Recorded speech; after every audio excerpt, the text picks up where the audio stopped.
સમાચારની શરૂઆત કરીએ મહત્વના બ્રેકિંગ ન્યૂઝથી। એક તરફ લોકસભા ચૂંટણી નજીક આવી રહી છે ત્યારે લોકસભાની ચૂંટણી લઈને કોંગ્રેસને વધુ એક ઝટકો લાગ્યો છે। કોંગ્રેસના ધારાસભ્ય અને દિગ્ગજ નેતા અર્જુન મોઢવાડિયા રાજીનામું આપી શકે તેવી શક્યતા છે। વિધાનસભા અધ્યક્ષ શંકર ચૌધરીને આપશે રાજીનામું। અર્જુન મોઢવાડિયા પોરબંદરથી છે કોંગ્રેસના ધારાસભ્ય જેઓ રાજીનામું આપશે। રાજીનામા બાદ તેઓ કેસરિયા કરે તેવી સંભાવનાઓ પ્રબળ છે। લોકસભાની ચૂંટણી પહેલા કોંગ્રેસને વધુ એક ઝટકો લાગી ગયો છે। કોંગ્રેસના ધારાસભ્ય અર્જુન મોઢવાડિયા રાજીનામું આપશે અને રાજીનામું આપ્યા બાદ તેઓ કેસરિયા કરે તેવી શક્યતાઓ પ્રબળ બની છે। વિધાનસભા અધ્યક્ષ શંકર ચૌધરીને રાજીનામું આપ્યા બાદ તેઓ ભાજપમાં જોડાશે। રાજીનામા બાદ ભાજપમાં જોડાઈ શકે છે અર્જુન મોઢવાડિયા તેવી વાતો પ્રબળ બની છે। એક તરફ લોકસભા ચૂંટણીને હવે નજીકના દિવસો રહી ગયા છે ત્યારે કોંગ્રેસને વધુ એક ઝટકો લાગ્યો છે।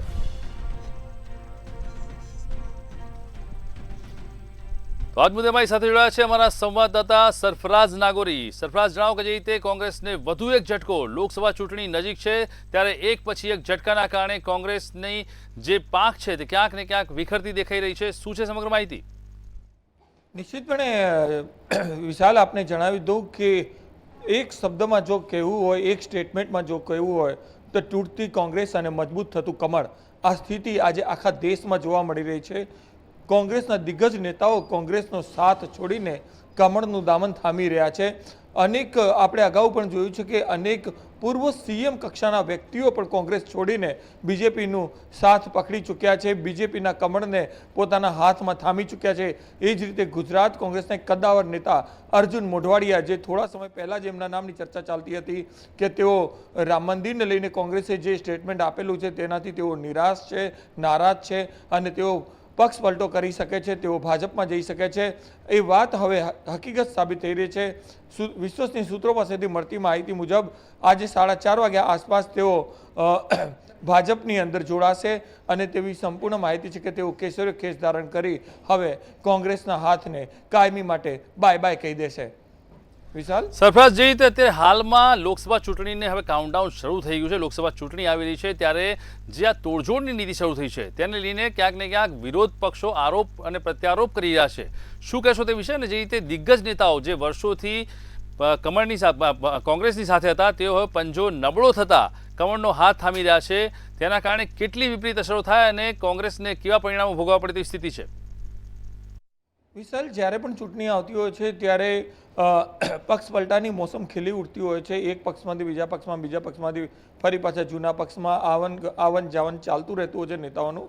પરંતુ છેલ્લા 10 વર્ષથી આપણે જોઈએ તો જે રીતે કોંગ્રેસના દિગ્ગજ નેતાઓ, એ પછી ગુલામ નબી આઝાદ હોય કે પછી અર્જુન મોઢવાડિયા જેવા ગુજરાતના દિગ્ગજ નેતા હોય કે પછી જ્યોતિરાદિત્ય સિંધિયા જેવા દિગ્ગજ નેતા હોય કે જગદંબિકા પાલ જેવા પૂર્વ સીએમ હોય, આવા દેશભરમાં અનેક કોંગ્રેસના દિગ્ગજ નેતાઓ જે રીતે કોંગ્રેસની નીતિથી, કોંગ્રેસની લીડરશીપથી નારાજ થઈને અને ખાસ કરીને કોંગ્રેસ જે રીતે રામ મંદિર બાબતે જે પ્રકારે તેમણે મંદિરની પ્રાણ પ્રતિષ્ઠામાં નહીં જવાનો જે નિર્ણય કર્યો હતો, આવા જે બધા મુદ્દાઓ છે તેનાથી કોંગ્રેસના દિગ્ગજ નેતાઓ ખૂબ જ વ્યથિત થઈ ચૂક્યા છે અને તેને લઈને કોંગ્રેસનો હાથ ધીરે ધીરે ખૂબ જ નબળો થઈ રહ્યો છે।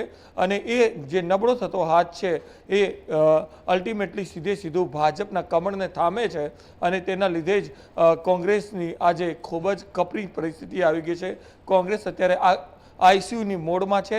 આ આઈસીયુમાંથી કોંગ્રેસ બહાર નીકળી શકશે કે નહીં તે કહેવું પણ અત્યારે ખૂબ જ મુશ્કેલ બની ગયું છે, કારણ કે આજે અર્જુન મોઢવાડિયા ભાજપમાં જોડાઈ રહ્યા છે તો આવતીકાલે અમરીશ ડેરનું પણ નામ સંભળાઈ રહ્યું છે કે અમરીશ ડેર આવતીકાલે ભાજપનો કેસરીયો ખેસ ધારણ કરે। આ ઉપરાંત પૂંજા વસ જે પૂર્વ ધારાસભ્ય છે તે પણ કોંગ્રેસમાંથી રાજીનામું આપીને ભાજપમાં જાય। આ પ્રકારે હવે કોંગ્રેસમાં કોણ રહેશે એ જ એક મોટો સવાલ છે। કોંગ્રેસનું આંતરિક મનોબળ છે, કાર્યકર્તાનું મનોબળ છે, એ આવા બધા વચ્ચે કઈ રીતે ટકી રહેશે એ એક ગંભીર સવાલ ઊભો થયો છે। વિશાલ, ચોક્કસથી આભાર સરફરાઝ. તો જે રીતે અત્યારે હાલમાં માહિતી મળી રહી છે કે ધીરે ધીરે કોંગ્રેસના પંજાની પકડ નબળી થઈ રહી છે અને એટલા માટે જ કોંગ્રેસના જે દિગ્ગજ નેતાઓ છે તે હવે રાજીનામું આપી અને ધીરે ધીરે એક પછી એક કેસરીઓ ધારણ કરી રહ્યા છે. સિલસિલો શરૂ થયો છે લોકસભા ચૂંટણી પહેલા, તેને લઈને ક્યાંક ને ક્યાંક કોંગ્રેસનું મનોબળ તો તૂટી જ રહ્યું છે, પરંતુ હવે ચૂંટણીને લઈને તે લોકો કેવી રીતે યોગ્ય રીતે સીટોમાં આગળ વધશે અને તેમના જે સપના છે તે કેવી રીતે પૂરા કરશે તે પણ એક મોટો પ્રશ્ન બન્યો છે. કોંગ્રેસના દિગ્ગજ નેતા કે જેઓ વર્ષોથી વફાદાર થઈ અને કોંગ્રેસનો હાથ પકડી અને ચાલતા હતા, તેઓ હવે પંજાની પકડ નબળી દેખાતા ધીરે ધીરે કમળ તરફ આગળ વધ્યા છે અને કમળની કમાન હવે ધીરે ધીરે કસાઈ રહી છે અને લોકસભા ચૂંટણીને લઈને તેઓ પોતાનું નિશાન સાધવા માટે હવે સતર્ક બન્યા છે.